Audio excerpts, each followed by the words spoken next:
Di Jazirah Arab, unta lebih populer daripada hewan ternak lainnya, seperti sapi atau kerbau. Dijadikan alat transportasi, balapan, sampai diambil susunya. Dibanding hewan ternak lain, unta lebih tahan banting, bisa nggak minum selama berbulan-bulan. Gak heran, unta cocok tinggal di Jazirah Arab yang beriklim kering dan banyak padang pasirnya. Sesuai namanya tuh, Arab, yang berarti padang pasir. By the way, ada yang menyebut Jazirah Arab, ada yang menyebut Timur Tengah. Apa bedanya? Jazirah Arab jadi sebutan untuk negara-negara yang terletak di benua Asia bagian barat, atau dikenal dengan sebutan anak benua Arab. Kawasan Jazirah Arab sering disebut juga dengan Timur Tengah. Karena banyak masyarakat yang berbahasa Arab dan budayanya mirip-mirip, wilayah Afrika bagian utara juga sering disebut Timur Tengah. Negara-negara seperti Mesir, Libya, Maroko, dan Tunisia juga disebut sebagai negara Timur Tengah.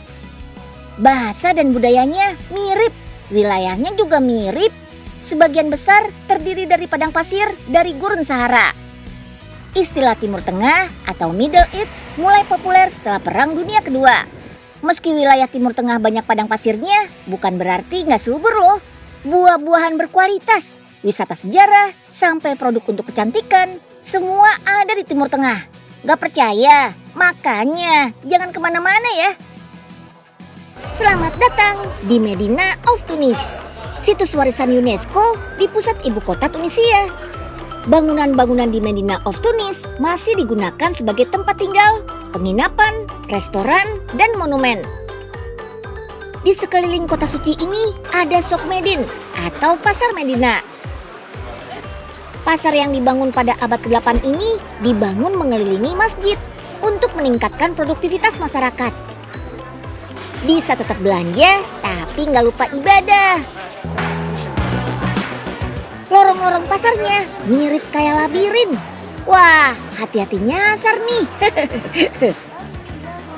Biar nggak bingung bolak-balik cari barang, pasar sengaja dibagi sesuai barang dagangan. Kalau sudah mencium aroma wangi-wangian, artinya kita sudah ada di dalam Sok El Attarin atau pasar parfum. Pasar ini lokasinya dekat dengan masjid besar. Katanya sih biar masjid tetap wangi. Gak semua pedagang bisa membuka lapak di dekat masjid. Jadi hanya pedagang tertentu saja. Dulu pedagang asli di pasar ini berasal dari Timur Tengah, seperti Yaman, Mesir, Suriah, dan Saudi Arabia. Semua parfum yang dijual gak bermerek ya, asli buatan sendiri. Dagangan dekat masjid lainnya ada buah-buahan kering, rempah-rempah, dan perlengkapan pernikahan. Kalau lorong yang menjual perhiasan, emas perak, dan batu mulia dikenal dengan sebutan Sok El Birka.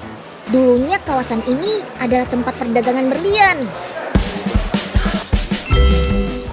Kalau di lorong yang ini banyak pedagang yang menjual bahan dan pakaian. Namanya Sok Eleva. Ada pengrajin safari nih, pakaian tradisional putih yang biasa dikenakan tetua perempuan Tunisia. Berkeliling lagi ke lorong lain, kita bisa menemukan penjual kerajinan dari kulit seperti tas, dompet, sepatu, dan ikat pinggang. Aneka souvenir, lampion khas Arab, kerajinan piring berbahan logam dan kuningan. Kita bisa lihat langsung proses pemahatannya juga loh. Selain pakaian dan pernak-pernik, yang paling terkenal adalah peci khas Tunis atau syasiah. Ciri khasnya berwarna merah, terbuat 100% dari bulu domba, dan dibuat secara handmade. Halo, jadi ini model baru yang dibuat oleh Bapak ini Amu Farid. Biasanya peci Tunisia itu peci yang seperti biasa yang bentuknya kecil, tapi sama Bapak ini dimodif menjadi model baru, tren baru. Ini untuk cewek dan ini untuk cowok kayak snapback gitu. Terus ini juga ada banyak model-model lain di toko ini di belakang saya. Kalau yang ini aneka jubah tradisional khas Tunisia. Dalam bahasa Arab disebut burnos. Bahannya dari kain wool. Warna burnos biasanya putih, krem, atau coklat tua. Untuk harga, tenang aja. Sama seperti di Indonesia. Di sini bisa nawar. Ada pedagang yang sudah jadi langganan orang Indonesia loh. Namanya Baba Jamal. Panas, Berapa harga?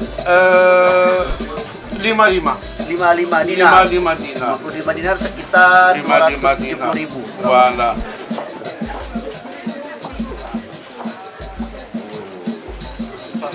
Ini namanya barnus. Barnus. Apa bahasa Indonesianya? Mantel. Mantel, yes. Mantel.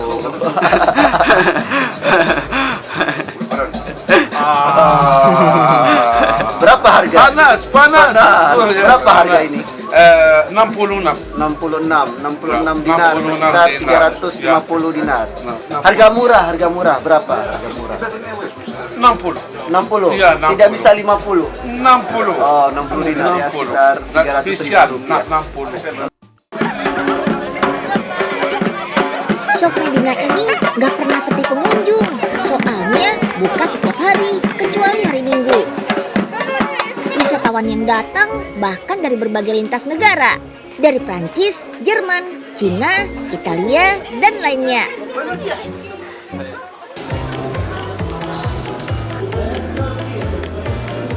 Berkeliling pasar melihat barang-barang sudah.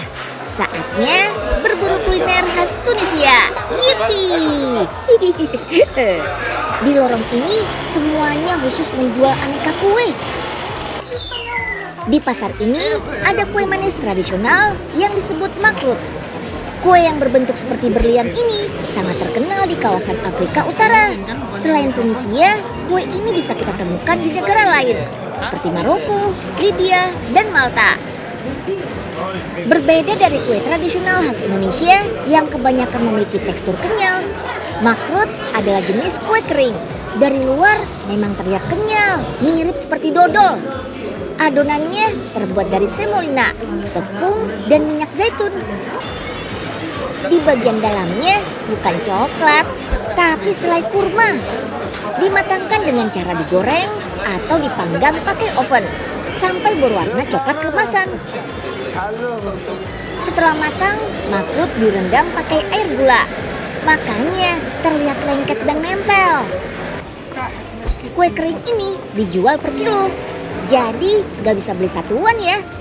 Harganya 4-8 dinar Tunisia per kilogramnya. Selain itu, ada loh kue yang lebih manis daripada makrut. Namanya zouza. Bentuknya bulat kayak kemiri dan isiannya karamel.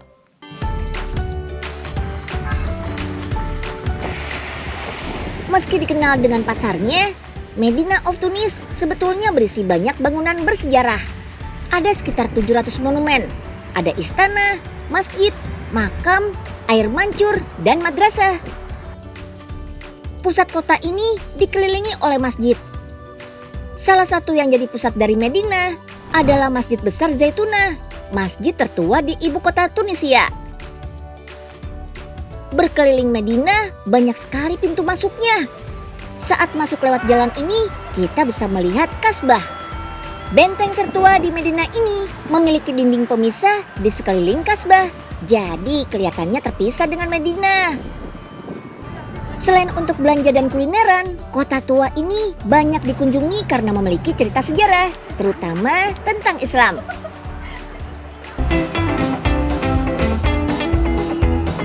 Beda negara, beda juga olahan hasil buminya. Kalau di Turki ada olahan selai stroberi, di Yordania ada acar muholal alias acar zaitun. Untuk dibuat acar, bahan-bahannya ada cabai, jeruk lemon, air, sama garam. Penjual acar zaitun bisa kita temui di Pasar Balat, Kota Aman, Yordania. Di toko khusus manisan ini tersedia acar zaitun dengan berbagai macam rasa. Ada rasa pedas, manis, jahe, asam, dan sedikit pahit. Mulai dari yang warnanya hijau kekuningan sampai ungu kehitaman juga ada. Bisa buat cemilan sehat, bisa juga buat oleh-oleh.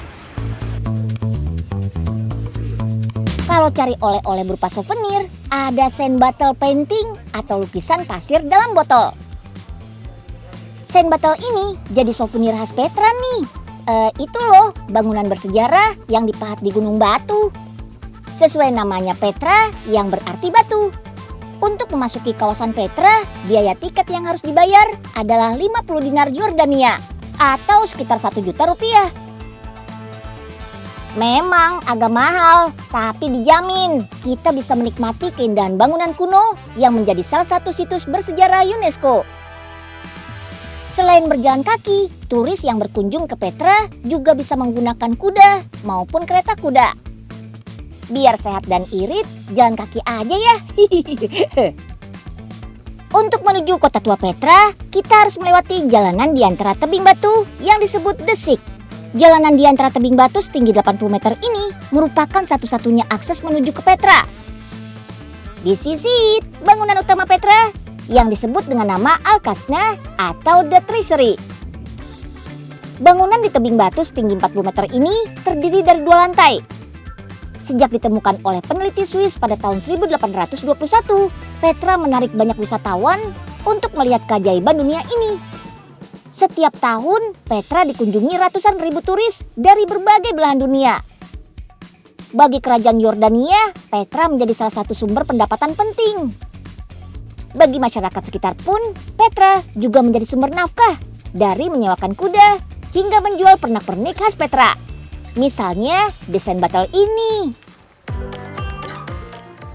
Untuk membuat kerajinan pasir, dibutuhkan botol yang berukuran cukup besar. Pasir yang dipakai ini spesial loh, langsung diambil dari daerah perbukitan sekitar Laut Mati. Soalnya pasir-pasir di sini halus banget, mirip tepung. Warnanya pun beragam, ada hitam, coklat, oranye, dan putih abu-abu. Oke, sip. Lukisan yang sudah jadi tinggal disegel biar nggak berubah dan nggak bertaburan kalau jatuh. Menyegelnya pakai lem yang dicampur dengan pasir. Jadi aman dibawa saat terbang pulang ke Indonesia.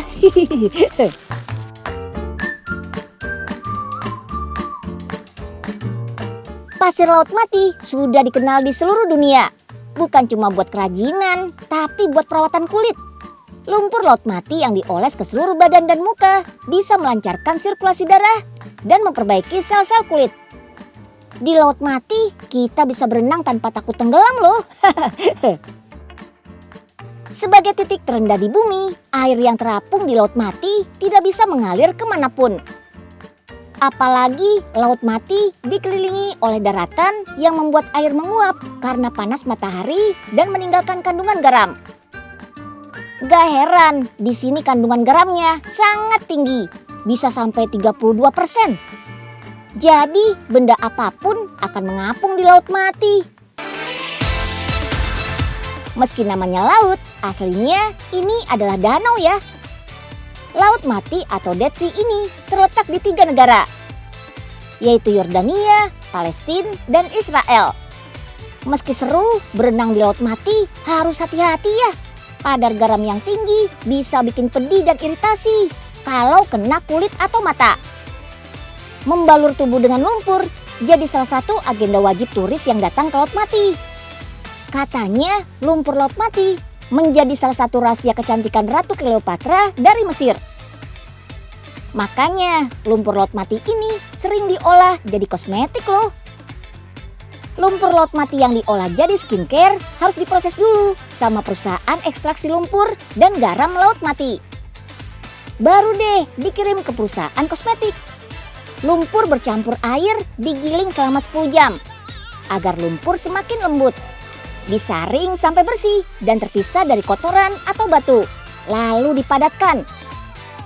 Dalam mesin raksasa ini, lumpur bakal dicampur bareng minyak sayur dan minyak kacang almond biar khasiatnya makin nendang.